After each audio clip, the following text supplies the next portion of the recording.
Physics മാസ്റ്ററിന്റെ പുതിയൊരു വീഡിയോയിലേക്ക് എല്ലാവർക്കും സ്വാഗതം. ഇന്ന് നമ്മൾ പറയാവുന്ന എക്സ്പെരിമെന്റ് ബയോകെമിസ്ട്രി പ്രാക്ടിക്കലാണ്. So name is estimation of cholesterol by ferric chloride method. So first ആയിട്ട് അതിന്റെ പ്രിൻസിപ്പൾ എന്താ നമുക്ക് നോക്കാം.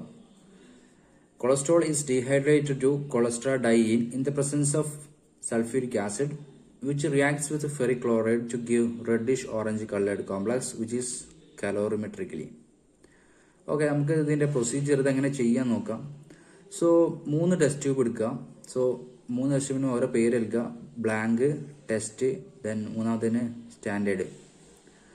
സോ ഇതിലേക്കുള്ള ബ്ലാങ്കിന് ആവശ്യമായിട്ടുള്ള ഒരു ഭാഗത്ത് അതിൽ ഒരു ബീക്കറിൽ അതിനായിട്ടുള്ള ഇത് ഗ്ലാസിയൽ ആസിഡ് ഉണ്ടാവും. അതായത് 33% അസറ്റിക് ആസിഡ് ആയിട്ടുള്ള ഒരു ആസിഡാണ്. സോ അപ്പം ബ്ലാങ്കിലേക്ക് 1 ml ഒഴിക്കാം. ഈ 3 ടെസ്റ്റും ഓരോ 1 ml വീതമാണ് ഒഴിക്കേണ്ടത്. ഓക്കെ, ദെൻ ടെസ്റ്റിന്റെ വേറൊരു ബീക്കറിലായിക്കാരം ആ ഒരു ആസിഡ് ഉണ്ടാവുക, ഗ്ലാസിയൽ ആസിഡ്. സോ അത് 1 ml ഒഴിക്കുക. ദെൻ സ്റ്റാൻഡേർഡ് ഫ്ലാസ്ക് കണ്ടിട്ടില്ലേ? സോ അതിൽ നിന്ന് നമ്മൾ പിപ്പറ്റ് ചെയ്യണം. സോ ഇതെല്ലാം പിപ്പറ്റ് ചെയ്യണം. ഓക്കെ, സോ സ്റ്റാൻഡേർഡിൽ നിന്ന് പിപ്പറ്റ് ചെയ്തിട്ട് 1 ml. ഇപ്പം എല്ലാ ടെസ്റ്റ് ട്യൂബിലും എത്രയായി? ഓരോ ഗ്ലാസിയൽ അസറ്റിക് ആസിഡ് എത്രയായി? 1 ml വീതമായി. സോ നെക്സ്റ്റ് ആയിട്ട് നമ്മൾ പിപ്പറ്റ് ചെയ്യേണ്ടത് ഫെറിക് ക്ലോറൈഡ് ആണ്. ഈ 3 ടെസ്റ്റ് ട്യൂബിലും 3 ml വീതം എന്താക്കാം ഫെറിക് ക്ലോറൈഡ്, അതായത് ഒരു ഓറഞ്ച് കളർ ആയിട്ടുള്ള ഒരു സൊല്യൂഷൻ ആണ്. സോ ഇതിന്റെ സ്മെല്ല് ഭയങ്കരമായിട്ട് കുറച്ച് നമുക്ക് അതിന് അടുത്ത് വല്ലാതെ നിൽക്കാൻ പറ്റില്ല. ഒരു നമുക്കൊരു തന്നെ ഒരു ഇറിയേഷൻ പോലെ തോന്നും. സോ അത് 3 ml ഈ 3 ടെസ്റ്റ് ട്യൂബും ഒഴിക്കുക. പിപ്പറ്റ് ചെയ്യുമ്പോൾ സേഫ് ആയിട്ട് നിങ്ങൾ 10 ml പിപ്പറ്റ് എടുക്കുക. സോ അതിൽ ഒരു മാക്സിമം 0 വരെ എടുത്തിട്ട് ഒരു 9 വരെ കണക്കാക്കിയിട്ട് 3 വരെ, പിന്നെ 6, 9 അങ്ങനെ ഇങ്ങനെ 3 ടെസ്റ്റ് ട്യൂബിലേക്ക് കൺവേർട്ട് ചെയ്യാം. ഓക്കെ, സോ അത് ഒരിക്കലും വായിലേക്ക് ആവരുത്. വായിലേക്കൊക്കെ വായ നല്ല പൊള്ളും.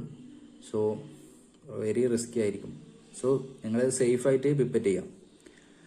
ഓക്കെ, ദെൻ ഇത് ആഡ് ചെയ്തതിന് ശേഷം ഇതെല്ലാം ജസ്റ്റ് ഒന്ന് മിക്സ് ചെയ്യാം, ഷെയ്ക്ക് ചെയ്ത് കൊടുക്കുക. പിന്നീട് ഈ 3 ടെസ്റ്റ് ട്യൂബിലേക്ക് വീണ്ടും എന്താണ് ആഡ് ചെയ്യേണ്ടത്?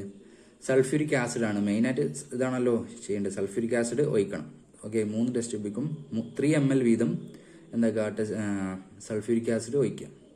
സോ സൾഫ്യൂരിക് ആസിഡ് പിപ്പറ്റ് ചെയ്യേണ്ട ആവശ്യമില്ല. അവിടെ അതിനായിട്ടുള്ള സെപ്പറേറ്റ് വേറെ പിപ്പറ്റ് ഉണ്ട്. സോ അത് നമ്മൾ സേഫ്റ്റിക്ക് വേണ്ടിയാണ്. സോ 3 ml വീതം ബ്ലാങ്ക്, ടെസ്റ്റ്, സ്റ്റാൻഡേർഡ് ഇതിലേക്ക് ഒഴിക്കുക. അപ്പോൾ നല്ല മിക്സ് ചെയ്യണം. ചിലപ്പോൾ ഇത് ഈ സൾഫ്യൂരിക് ആസിഡ് ഒഴിക്കുമ്പോൾ എന്താ വെച്ചാൽ പതുക്കെ ഒഴിക്കാൻ പാടില്ല. കുറച്ച് ഒന്ന് ഫാസ്റ്റ് ആയിട്ട് ഒന്ന് പ്രസ് ചെയ്ത് കൊടുക്കുക. ഒരു ബലൂൺ പോലത്തെ സാധനം പ്രസ് ചെയ്യുമ്പോൾ അത് നല്ല സ്പീഡിലൊന്ന് പ്രസ് ചെയ്ത് കൊടുക്കുക. സോ പിന്നെ അത് നല്ല മിക്സ് ചെയ്യാം. അത് ടെസ്റ്റ് ട്യൂബ് തൊടുമ്പോൾ നല്ല ചൂടുണ്ടാവും. ഓക്കെ, പ്രശ്നം ജസ്റ്റ് മിക്സ് ചെയ്യാം.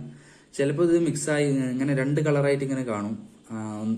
മേലെ ഓറഞ്ച് റെഡിഷ് ഇങ്ങനെ കാണുന്നുണ്ടാവും. പക്ഷെ അടിയിൽ ഇത് കറക്റ്റായിട്ട് മിക്സഡ് ആയിട്ടില്ല. നമ്മൾ കുറേ ഇത് ജസ്റ്റ് ടെസ്റ്റ് ട്യൂബിൽ ഇങ്ങനെ ഷെയ്ക്ക് ചെയ്ത് കുറേ നോക്കും, പക്ഷേ ചിലപ്പോൾ മിക്സ് ആവില്ല. അപ്പോൾ അങ്ങനത്തെ സാഹചര്യം ഉണ്ടാവുകയാണെങ്കിൽ വേറൊരു ഫ്രഷ് ടെസ്റ്റ് ട്യൂബ് എടുക്കുക. അതിൽ വെള്ളമൊക്കെ നല്ല ഡ്രൈ ആയിട്ടുള്ള ടെസ്റ്റ് ട്യൂബ് ആയിരിക്കണം. അതിലേക്ക് ഇത് ഒഴിക്കുക. അങ്ങോട്ടും ഇങ്ങോട്ടും ഈ നമ്മൾ ചായ ചൂടാറ്റില്ലേ, അതുപോലെ തന്നെ ഇത് അങ്ങോട്ടും ഇങ്ങോട്ടും ആക്കി ഒഴിക്കുക. അപ്പം ഇത് നല്ല മിക്സ്ഡ് ആവും. സോ പിന്നെ ഇത് കുറച്ച് ഇതൊക്കെ ഈ 3 ml സൾഫ്യൂരിക് ആസിഡ് ഒഴിച്ചതിന് ശേഷം പിന്നെ ഇത് ഒരു 15 മിനിറ്റ് ഇൻക്യുബേറ്റ് ചെയ്യാൻ വെക്കുക. ആഫ്റ്റർ 50 മിനിറ്റ് ആൻഡ് കലോറിമീറ്ററിൽ ഇത് എന്താക്കാം ടെസ്റ്റ് ചെയ്യുക. ഓരോന്ന് ഫസ്റ്റ് ബ്ലാങ്ക് വെക്കുക, 0 സെറ്റ് ചെയ്യുക. ദെൻ ഓരോന്ന് ടെസ്റ്റിൻ്റെ നോക്കുക, പിന്നെ സ്റ്റാൻഡേർഡിൻ്റെ നോക്കുക. ഏത് ഓടിയാണെന്ന് ചെക്ക് ചെയ്യേണ്ടത്. ഓക്കെ, ടെസ്റ്റിൻ്റെ ഓടി, സ്റ്റാൻഡേർഡിൻ്റെ ഓടി. ഓക്കെ,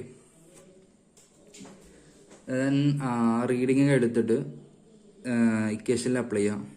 ഇക്വേഷൻ എന്താണെന്ന് വെച്ചാൽ OD of test divided by OD of standard into concentration of standard divided by volume of sample taken into 100.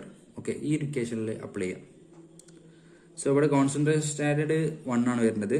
Then volume of sample taken എന്നാണ് 1 ആണ് വരുന്നത്.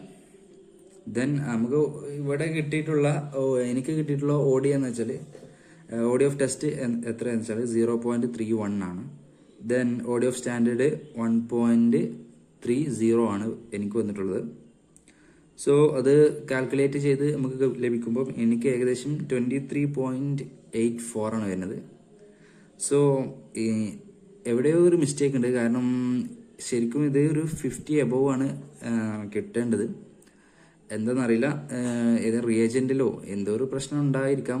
ചിലപ്പം ഞാൻ ചെയ്ത എക്സ്പെരിമെൻ്റ് ചിലപ്പം പിപ്പറ്റിങ് ഒന്നും അക്യുറേറ്റ് ആയിട്ടുണ്ടാവില്ല, അതായിരിക്കാം. സോ ശരിക്കും ഇവിടെ OD ഓഫ് ടെസ്റ്റ് ഒക്കെ ഏകദേശം 44 അങ്ങനെയൊക്കെ കിട്ടേണ്ടത് ഏകദേശം. So thank you. നിങ്ങൾക്ക് ഈ ഒരു എക്സ്പെരിമെൻറ്റിൻ്റെ ഒരു ബേസ് മനസ്സിലാക്കാൻ വേണ്ടിയാണ് ഞാൻ അങ്ങനെ പറയുന്നത്. സോ എല്ലാവർക്കും മനസ്സിലായെന്ന് വിചാരിക്കുന്നു. So thank you.